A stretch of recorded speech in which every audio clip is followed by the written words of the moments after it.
Shalom, shalom, mes bien-aimés dans la foi en Jésus-Christ. Je vous aime beaucoup. Par l'amour du Saint-Esprit, je vous porte dans mon cœur. Parce que la Bible dit, dans le livre de Romains, chapitre 5, verset 5, l'amour de Dieu est répandu dans nos cœurs par le Saint-Esprit.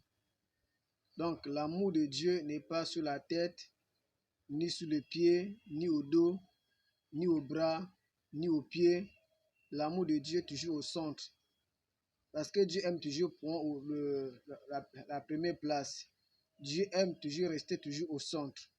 Parce qu'en méditant la parole de Dieu, quand je lis la parole de Dieu, et souvent, Dieu a toujours été toujours au centre. Dieu n'a jamais été à côté, non. Dieu a toujours été au centre. Parce que quand j'ai regardé que Jésus-Christ, en face de la femme adultère, les gens amenaient des cailloux au plus petit jusqu'au plus grand, qui n'ont va terminer avec la femme là parce que c'est elle qui détourne les maris des autres, c'est elle qui fait les désordres ici, c'est elle qui fait cela. Alors aujourd'hui, par rapport à la loi de Jésus, on va aussi comprendre, est-ce que Jésus est dans la loi de Moïse, ou bien Jésus a changé la loi?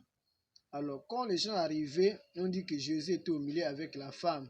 Donc les gens entouraient Jésus, il était toujours au centre. Alors quand la personne rentre au centre, au milieu pour dire quoi? Vraiment, quand quelqu'un est au centre, ça dit qu'il est dans l'équilibre. Donc Jésus était un homme d'équilibre. Il n'était pas au point où il n'était pas... Non, il était toujours au centre parce que la parole de Dieu, on doit avoir l'équilibre. Parce que s'il n'y a pas dans l'équilibre, on ne peut pas aller loin dans l'évangile. On va être toujours à côté, on va être toujours tortu, on va être toujours courbé, alors qu'on va toujours chercher que Jésus va nous adresser. Au lieu qu'on va rester pendant 18 ans quand la femme était courbée, Jésus a besoin d'être dressé, être droit. C'est pour ça que Jésus prend toujours le centre, il voulait toujours être au milieu. Alors, au moment où on a pris Jésus aussi, on a mis à la croix. Vous voyez que Jésus était aussi au milieu de voleurs et d'un sorcier. Donc, malgré pas les brigands, mais c'est-à-dire que Jésus il était toujours au centre. Il était toujours au milieu. Il était en train d'observer toutes les deux personnes. Alors, l'autre a reconnu que non, lui là, c'est le Fils de Dieu. Lui là, c'est Dieu lui-même. Alors, l'autre brigand n'a pas reconnu Jésus en tant que Dieu, en tant que sauveur. Il a fait les choses à sa manière. Alors, Jésus, il connaît toujours la pensée de l'homme. Donc, Jésus a compris que la personne qui avait ouvert la bouche pour parler de l'autre, non, il n'est pas brigand comme nous, il n'a pas volé, il n'a jamais volé, il n'était pas un sorcier. C'est un homme vraiment, il est venu pour nous aider, pour nous sauver. L'autre quitte là, s'il est venu pour nous sauver, pourquoi il est aujourd'hui c'est tout sur la croix? Alors la croix c'était un signe des gens qui font le banditisme, qui font n'importe quoi, mais aussi aujourd'hui on l'a mis sur la croix parce qu'il aussi, il a commis quelque chose. L'autre a dit, ah, moi-même personnellement je ne vois pas comme tu vois, moi je vois que Jésus il est mon sauveur, il est celui qui vraiment qui va pour ma part auprès de Père. Alors il a ouvert la bouche, il dit, Père, quand tu vas monter là au ciel là, ne m'oublie pas, vraiment pense aussi à moi. Je dis aujourd'hui même. Donc, je suis en train de parler à quelqu'un pour dire à la personne que aujourd'hui là, il faut dans l'évangile, on doit avoir l'équilibre. Donc, on va parler de quelque chose qui va nous faire du bien, qui va nous édifier, qui va nous encourager. Alors, le thème, je vais parler, le thème c'est la grâce n'a rien enlevé. La grâce n'a rien enlevé. Parce que les gens doivent comprendre. Parce que beaucoup de gens disent que non, la grâce est venue pour enlever, la grâce est si là, non. Moi, de ma part, moi, par la puissance du Saint-Esprit, par la part de Jésus-Christ de Nazareth, je viens, je dis que la grâce n'est rien enlevé. La grâce n'est rien enlevé. Alors que c'est que la grâce nous appelle d'avoir l'équilibre. La grâce nous appelle de vivre vraiment la vie de Dieu. Alors, nous sommes dans le livre de Matthieu, chapitre 5. Alors, à partir du verset 17, on peut lire à partir du verset 17. Le verset 17 est en train de nous faire comprendre ici. Ne croyez pas que je sois venu pour abolir la loi ou les prophètes. Je suis venu non pour abolir, mais pour accomplir. Alors, si la parole de Dieu nous fait comprendre que Jésus lui-même qui, en tant que Dieu, en tant que fils de Dieu, et en tant que l'homme qui avait le mandat, qui avait le pouvoir. Alors, s'il arrivait, parce que tout le monde, le temps d'époque de Jésus, tout le monde, il voyait Jésus, certaines personnes, ils voyaient Jésus, bon, c'est un prophète comme tous les prophètes, mais beaucoup ont compris que non, c'est le Messie. Alors, c'est lui qui a le dernier mot, c'est lui qui a la parole de vie, c'est lui qui nous fait comprendre. Alors, qu'est-ce que Jésus peut nous enseigner? Qu'est-ce que Jésus peut nous dire par rapport à la loi de Moïse? Alors, les gens pensaient qu'il est venu pour enlever la loi de Moïse, enlever la loi des prophètes. Alors, Jésus dit, je n'ai pas venu pour enlever la loi de Moïse ni la loi des prophètes. Je suis venu pour accomplir.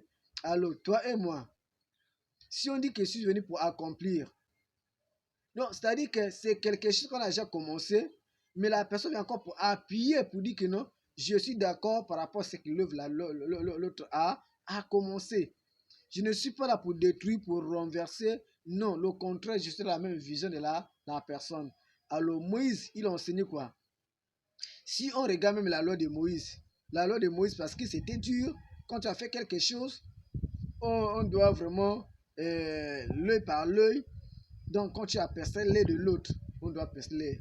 Mais comme Jésus dans l'équilibre, il a compris non. Au lieu que tu as percé l'œil de l'autre, on va percer l'œil de l'autre. C'est-à-dire qu'il va apporter un jugement dans la sagesse. Dans la sagesse. Alors, Jésus dit, je suis venu pour accomplir. Donc, c'est-à-dire pour accomplir toutes les paroles qui étaient dites par les prophètes, il est venu pour accomplir, pour dire, je suis d'accord avec tout ce que les prophètes ont dit. Alors, quand vous méditez la parole de Dieu, quand vous lisez la parole de Dieu, dis-moi là où que Jésus, il a contredit la parole des anciens.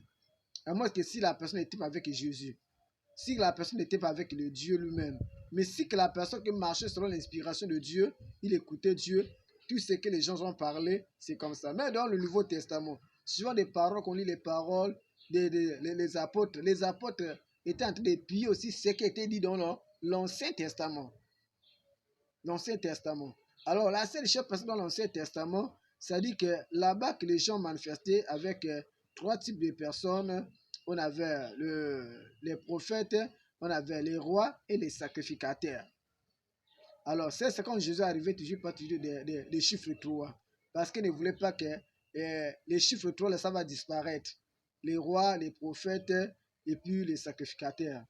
Donc, toujours quand il parlait du troisième jour. Il parlait toujours, donc quand il va prier, il va mettre toujours Jacques, Pierre et Jean. Donc, c'est-à-dire qu'il était dans le chiffre 3 parce qu'il respectait toujours les principes de la parole de Dieu. Il demandait toujours la parole de Dieu, il gardait. Alors, aujourd'hui que les gens sont tellement dans les débats, oh non, la grâce, c'est vraiment, ne permet pas qu'on va payer la dîme. La grâce ne permet pas qu'on va faire encore les sacrifices. Non, ça agit faux. La grâce n'a rien enlevé. Et puis la grâce n'encourage pas les gens pour demeurer dans le péché, non. Le contraire, quand je vois même la loi de Jésus est plus forte que la loi de Moïse. Quelqu'un va dire quoi? Comment ça? Alors que Jésus, c'était un homme de grâce, un homme de paix, un homme de joie. Je vous assure. Parce que regarde ce que la Bible nous dit. Dès que tu penses dans ton cœur, tu as déjà péché. Donc, c'est pour cela que le grand commandement qu'on a donné dit, aimez d'abord ton Dieu de tout ton cœur. Alors, quand tu mets Dieu dans tout ton cœur pour dire quoi? C'est-à-dire le cœur n'appartient plus à la colère, la haine, la jalousie, l'adultère, donc tout ce qui ne glorifie pas le nom de Dieu. Parce que Jésus est dans le cœur, il voit tout ce qui est dans le cœur. Donc, Dieu, il dit, dès que tu penses, c'est ça en face en face des Romains, en face des pharisiens, souvent quand ils pensent, Jésus dit non. Comment vous pouvez penser ça? Parce que Jésus voit déjà le cœur. Donc, Moïse, il attendait quelqu'un, il commette l'adultère, on dit prends la personne, allez-y crucifier la personne, pour la personne. La personne l'a menti, elle prend la langue de la personne, couper la langue de la personne. Alors la personne regardait la femme de l'autre avec des yeux, dit non, à cause des yeux là qu'il a vu la femme de l'autre, alors percer dessus. Donc, c'est-à-dire c'était comme ça, la loi de Moïse. Mais Jésus a amené l'équilibre. Vous dites, l'âme qui péchait, c'est l'âme qui mourra. Alors, c'est-à-dire que Jésus nous donne le temps de se repentir. Jésus nous donne le temps de quitter dans le péché, d'abandonner le mal, de continuer dans la voie de Dieu, d'obéir à la parole de Dieu, de servir Dieu sincèrement. garder la parole de Dieu, méditer la parole de Dieu nuit et jour, et en méditant, respecter les principes qui étaient écrits par Dieu lui-même.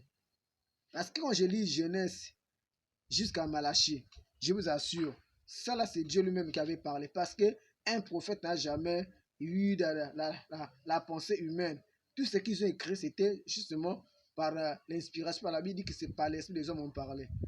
Alors que les apôtres qui ont manifesté avec Jésus, qui ont travaillé avec Jésus pendant 3 ans et demi, alors il y a d'autres qui sont arrivés par le Saint-Esprit parler, mais en même temps, avec tout ce qu'ils ont compris par rapport aux prophètes, ils étaient obligés de répéter les mêmes choses.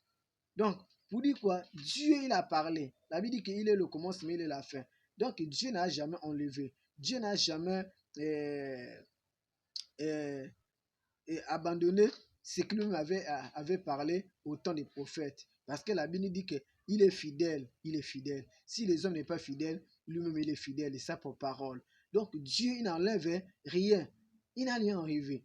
Alors toi qui combats la parole de Dieu, toi qui dis que non, Jésus est venu pour abolir la loi des prophètes, la loi de Moïse. Alors qu'ici, que Matthieu a expliqué. Matthieu chapitre 5, verset 17, on vient de lire. Il dit, ne suis pas venu pour abolir, mais le contraire, je suis venu pour accomplir. Alors, dis-moi la place que tu dis que Jésus est venu pour abolir la loi. Je sais, tu médites la parole de Dieu. Peut-être tu n'es pas encore médité la place là. Peut-être c'est quelqu'un d'autre qui a dit non, Jésus est venu pour abolir la loi. Tu aussi as pris ça comme ça, ou bien c'est ton pasteur, ou bien je ne sais pas que l'évangile que tu écoutais quelque part, et aujourd'hui tu es en train de publier ça partout. Jésus est venu pour abolir. Mais dis-moi la place, parce que Matthieu chapitre 5, verset 17, Jésus lui-même, c'est Jésus lui-même qui parle. C'est Jésus lui-même qui déclare. Il dit, je suis venu pour accomplir. C'est ça, à la croix, lui-même a dit la même chose. Il a dit la même chose. Donc, il a accompli ce qu'il est venu pour accomplir. Donc, il n'est pas venu pour enlever. Il n'est pas venu pour détourner de sa propre parole. Non, il est fidèle, il est fidèle. Jésus lui-même, au commencement de la prédication de Jésus, qu'est-ce que Jésus nous a enseigné? Qu'est-ce que Jésus a parlé? Il a commencé à dire que répentez-vous quand le royaume de cieux est proche. Donc le royaume de cieux, c'est lui-même qui est déjà sur la terre. Donc pendant ce temps, vous êtes en train de vivre auprès du royaume de cieux. Ça dit vous devez libérer vos mentalités, vous devez quitter dans votre incrédulité, vous devez sortir dans vos propres pensées. Parce que c'est le temps de se repentir, de chercher le vrai Dieu, d'écouter la parole du vrai Dieu. Ce n'est pas ce que les Romains ont enseigné, ce n'est pas vraiment les scribes ont enseigné, ce n'est pas ce que les pharisiens ont enseigné. C'est-à-dire qu'ils comportent déjà la vraie parole qui revient du ciel, parce que lui-même est le pain qui revient du ciel. Alléluia.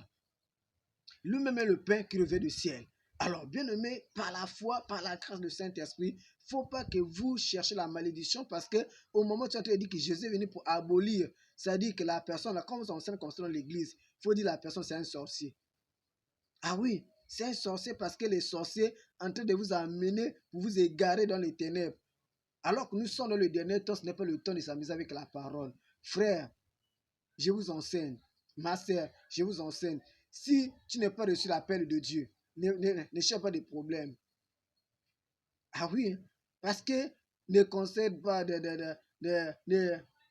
ne fais pas les choses comme tout le monde.